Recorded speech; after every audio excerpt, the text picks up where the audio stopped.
Hello and welcome to this webinar. Welcome, first of all, those of you who are joining me for the first time, and welcome back to those of you that this has become a regular meeting place. So my name is Julie Allen of Julie Allen Consulting, and today we are here to talk about how to engage quiet quitters and retain a talented workforce. For those of you that haven't used Crowdcast before, I'm just going to run through a few housekeeping matters just so that you're free and able to use it. So you'll see down on the bottom right, you will see the chat box. I'd love it if you could introduce yourself, let me know who you are and where you're from. And if you're willing, what has brought you here today to talk about quiet quitting and talented workforce?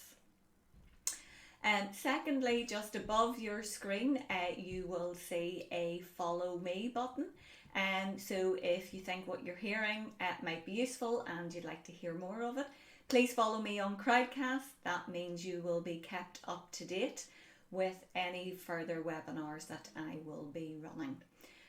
Generally, I run these once a month. I'm hoping this year that I might do that twice a month, so you will hear more of that shortly. So just while you're getting onto the chat box and introducing yourself, I'm just going to start sharing my screen.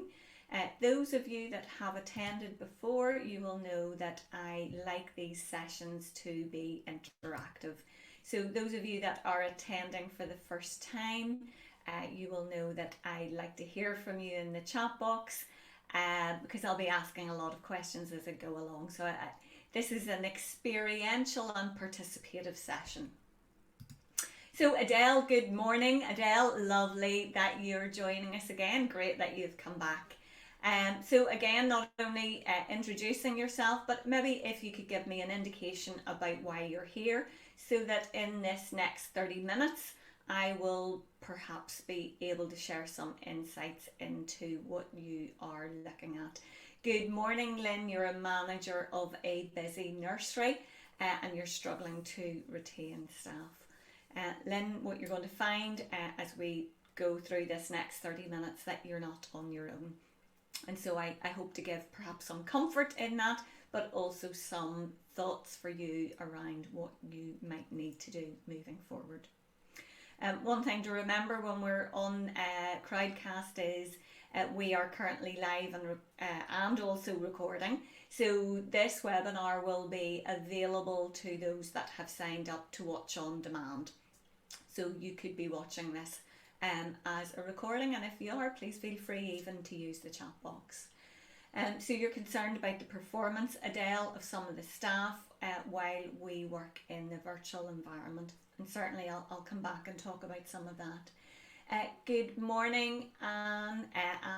You're retired but worked in business for many years and interested in all things people. You're very welcome. Thank you for joining us for the first time. I hope you find this useful. Okay, so we will continue now, and those of you that haven't introduced yourself in the chat box, perhaps you, Sharon, good morning, Sharon, lovely to see you again, or not quite see, you can see me, I can't unfortunately see all of you, but it's lovely that you are joining me. So I've reduced these webinars from an hour to 30 minutes, so I'm going to get going and try to cover as much as I can within those 30 minutes. So I've asked you to tell me why you're here. And really what I wanted to do is I talked, Lynn, about perhaps giving you some comfort. So I wanted to share some statistics in terms of the challenge for businesses. And so this is about really why are we here and why are we having the conversation about quiet quitting. So 1/3 of European workers are considering quitting their jobs in the next 3 to 6 months. That was identified through a survey with McKinsey & Company. So 1/3 of European workers. I want you to be thinking about your own organisations as we're talking through this. So imagine if 1/3 of the people that are working for you were thinking about leaving. What would that mean to you? What impact would that have on you and your team and the skills and abilities that you have? One thing that we also know is the job vacancy rate increased to 3% in June from 1.6 in June 2020. So it's almost doubled. Sharon's high turnover due to the recruitment market being very employee led. I'm going to cover that as well, Sharon. So the vacancy rate has increased. What we know as well from a CIPD survey is the Chartered Institute of Personnel and Development that 46% of recruiting employers have hard to fill vacancies.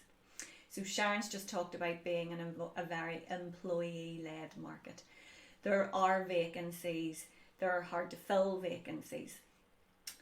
And if you think it's bad at the moment, and this isn't going to give you any comfort, but hopefully what we're going to talk about will help you to overcome this.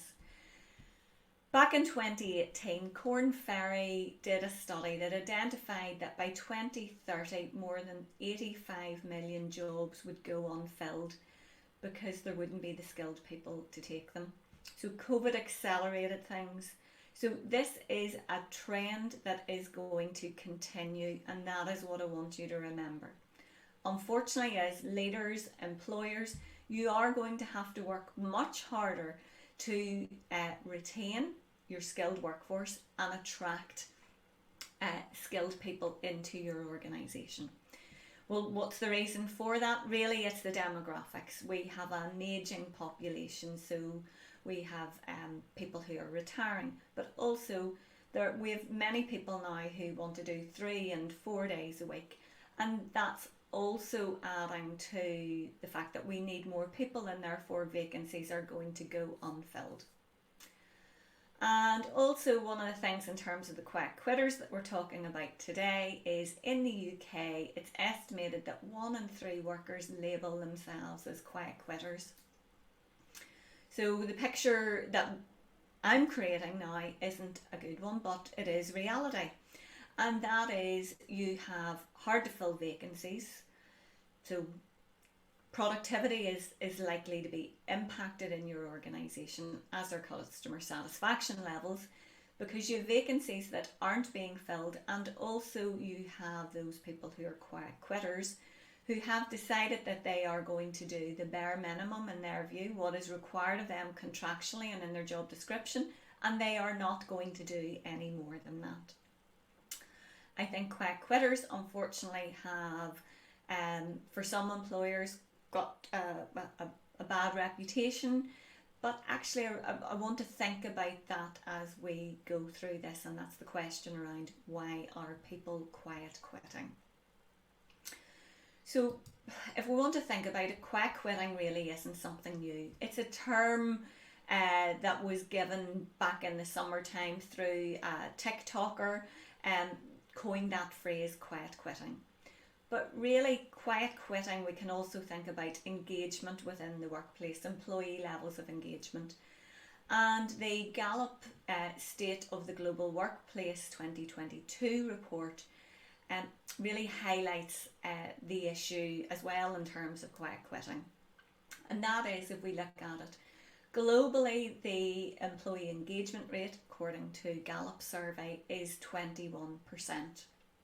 However, for those of you that are joining us from various areas of the globe, I think we certainly have a few people signed up from areas outside of the UK. And those of you, those of us in Europe, we might in the UK not be part of the European Union, but we are definitely part of Europe. And Europe's engagement scores are the lowest globally at 14%. So if your people aren't engaged, you're certainly going to have some quiet quitters.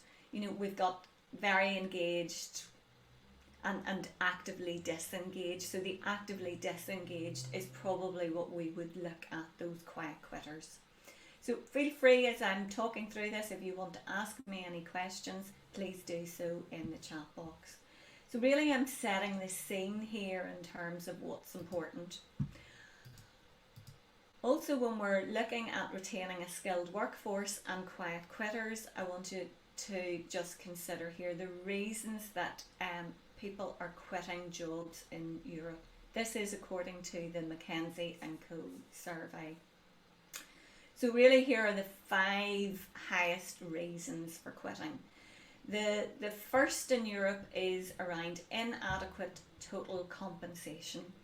So one of the things we need to be considering is what does your benefits package look like? Have you looked at it? Have you reviewed it? Are you looking at what your people are taking up? Sometimes employers have benefits which really the employees might perceive are not of benefit to them. So a review of the total benefits package. A lack of career progression. So really what we know in terms of a talented workforce, that there will be new skills required for the future. So even that career advancement, perhaps not being able to help people to move up the ladder in your organisation, but be able to take on new responsibilities to help them progress and advance. The third one is uncaring and uninspiring leaders. So that's the third reason why employees are quitting. So I'd be asking you to think about today in terms of yourself as leaders. Am I caring and am I inspiring? Are my fellow leaders in my organisation, are they caring and are they inspiring? Because that is what employees of today are looking for, because we know this is one of the top 3 reasons why employees are quitting in Europe. Also, unsustainable performance indicators, unsustainable performance expectations. So thinking about what are you asking your employees to do? Do they have the skills and abilities to be able to do that? How do you need to be able to support them with those performance expectations? And the last one is a lack of meaningful work. So really the lack of the meaningful work for me really is about an employee not being able to connect what they do into a greater purpose. The one thing that we all need in life is a purpose. And when we come together as a team in an organisation, then we're talking about a shared purpose. So I'm going to be talking about both of those things as I talk through some things over the next 30 minutes. So talked about earlier that sometimes quiet quitters have got themselves a bad reputation because from employers' perspectives they just do the bare minimum. They're bad people. And I want to talk about really, is that the case? Let's just consider and talk about that. So here we've got a team of people. If you look at that, who do you think would be the quiet quitters? Is there a quiet quitter within that team? Please feel free now to use the chat box. I did say I'd like these to be interactive. I'd just like to hear what you might be thinking when you're looking at this. So does anybody in this picture look like a quiet quitter to you? What I'm trying to get to is, well, what does a quiet quitter really look like? And so we could say, well, perhaps it looks like this lady with the blonde hair because she looks quieter. This chap with the glasses and the smile, he looks engaged in the conversation. Perhaps it's not him. So quiet quitters have become quiet quitters for a reason. And quite often that reason is because of their leader. And so I want to tell you a story that I heard recently. And that is a dedicated teacher working with pupils, very passionate about what she did, was approached by an individual to tell her that she would need to reduce the homework that she was giving her pupils because she was giving them too much homework. So eventually the principal pulled her into the office and she had a conversation with this individual about this problem. and she said, look, this is what I've always done, so I don't understand why this is a problem. Can you share with me who has made the complaint? And it was a fellow teacher whose child was in this teacher's class, and this pupil was struggling and not doing so well in terms of their grades. And so the principal asked this teacher to reduce the level of homework. Now, what kind of words would you use to describe how that teacher felt in that moment? Please, would love to hear from you in the chat box. If that was you and your boss was telling you you need to ease up in terms of what you're doing, how would you feel? What are the words that you would use that would describe how you felt?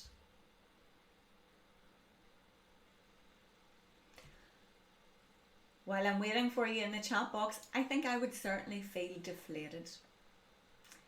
Deflated, perhaps this lady felt a little bit angry as well. So why do people become undervalued? Absolutely. Why do people become quiet quitters? I could see this teacher would definitely become a quiet quitter, because she would say, well, why should I bother when nobody else cares? So deflated is a good word, and angry is another.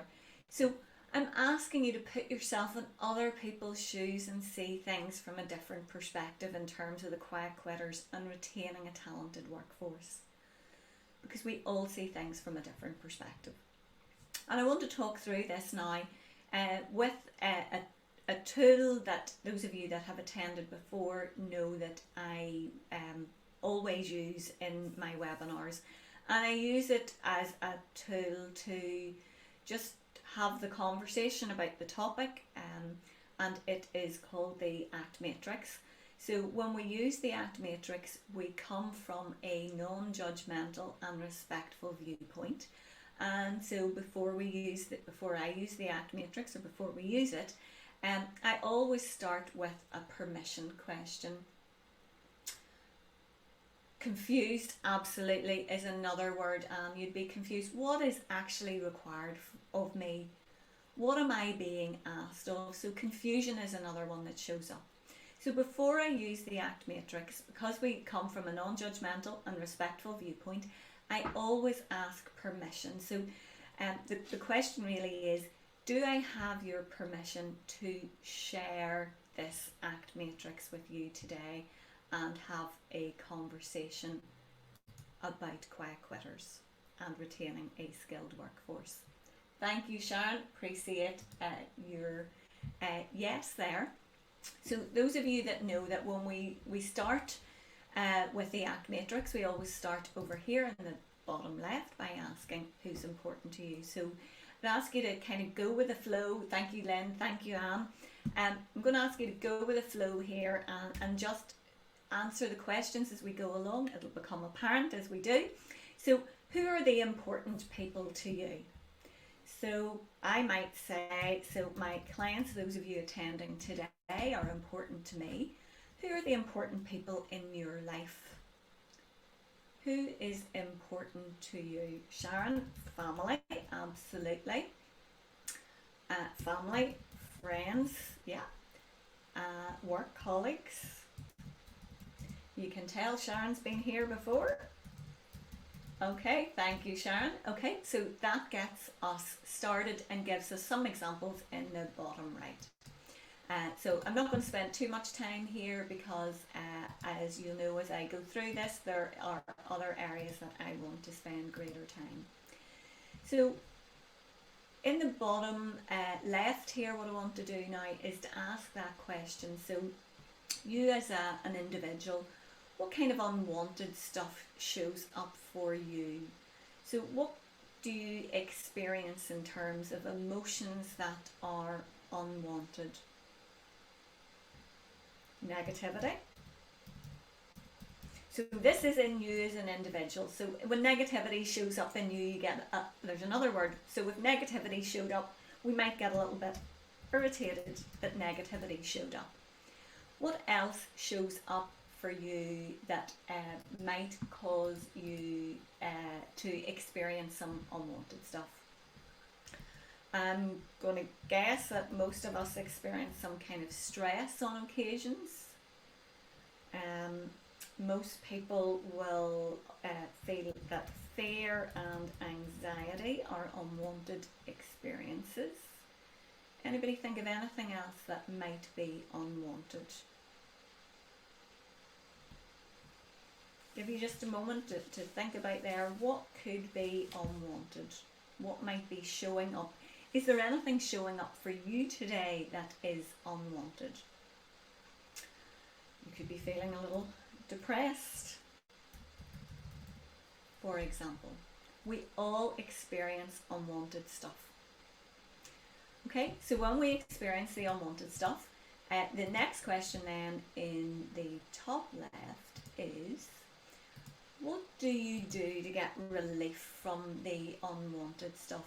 So when negativity shows up, or irritation shows up, or stress shows up, or fear shows up, or anxiety shows up, or depression shows up, what do you do to get relief from, to make it go away from, to get rid of it? What are the kinds of things that you do? So Sharon might exercise.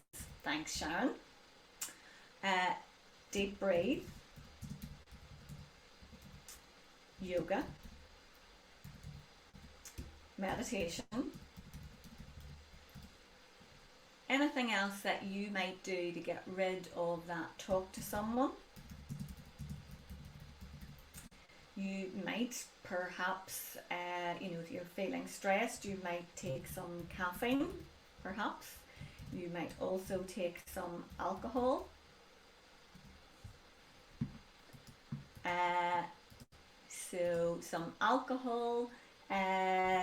If you were feeling fear, you might run away from whatever that might be. So what I want to do is just grab a pen here, and so I just want you to remember this is a response to, this is how we respond to our emotions. Okay, so over on the top right, what I want to do is, and this is really just a warm up for the next exercise that I'm going to do, I want you now to think about what would you do or could you do that would bring you closer to those people that are important to you. So I might say, I might call clients for a check-in. What might you say that you do that brings you closer to those people that are important to you? Make time for them. Okay, so in terms of making time, can you give me an example of a behaviour, something that I would see you doing in terms of making time? So you could perhaps arrange to meet for a coffee. You might I FaceTime my mum is an example of something that I do that moves me closer towards those people. What else might you do to move you closer? What are the things that you do that bring you satisfaction, that move you closer towards the relationships you have with these people that are important to you? The one we often leave out that I'm going to remind you about now is me. Me being you, the individual, so we often forget about ourselves.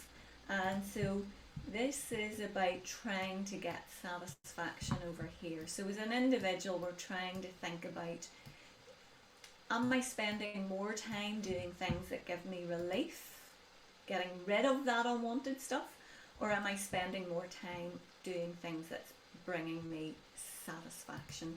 So spend time relaxing, Sharon says, and spend time outside of work with work colleagues. So fun nights out with work colleagues. and just this little bit in the middle. So when we're using the ACT matrix, the question here really for you is, would you have the time in the next week or so to notice those people that are important? So notice who's important, notice the unwanted stuff showing up, notice what you do to get relief from the unwanted stuff, and to notice then what you do to get satisfaction in those relationships in terms of who is important. Moving on, now that we've done that warm-up exercise, we'll be able to quickly run through this next one. So if we're thinking about ourselves as a group, we're thinking about the employees that we work with. My question for you is, what is their shared purpose? What's important to the people that work for you?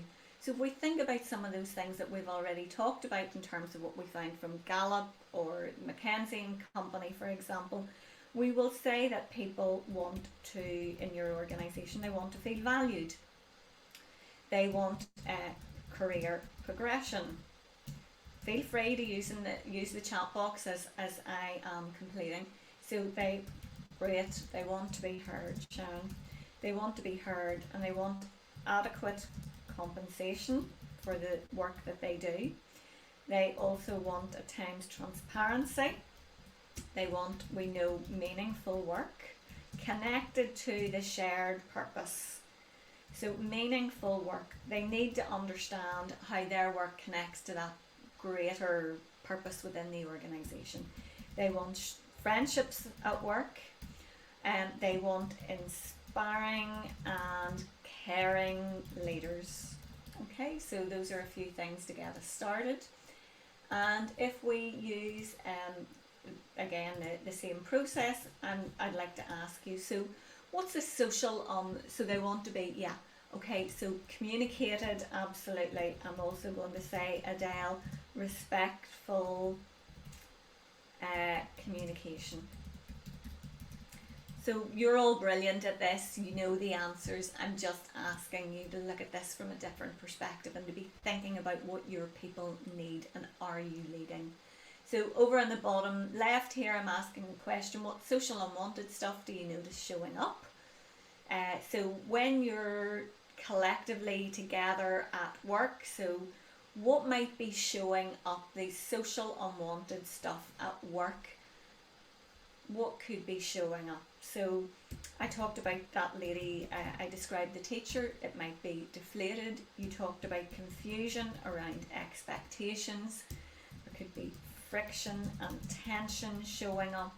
There could be frustration showing up.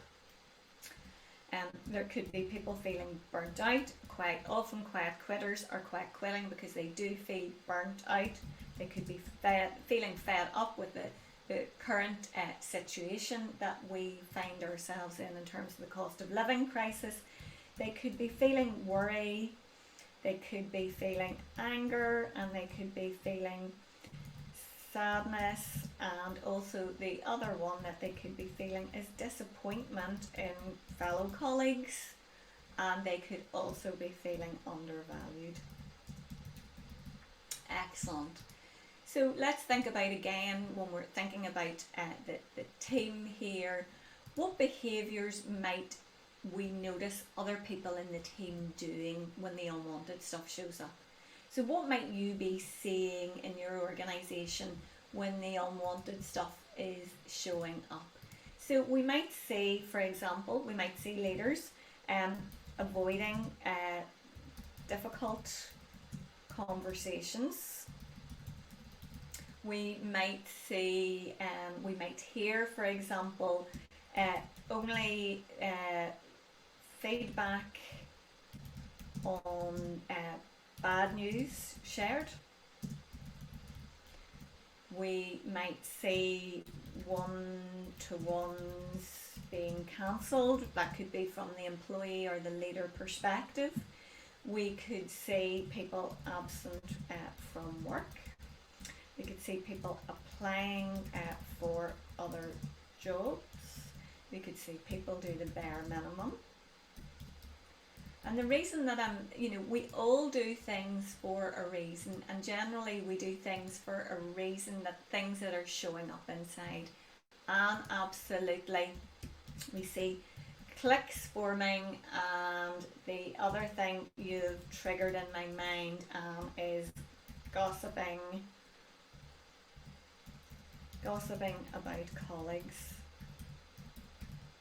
Okay, so these are things that we might see people doing.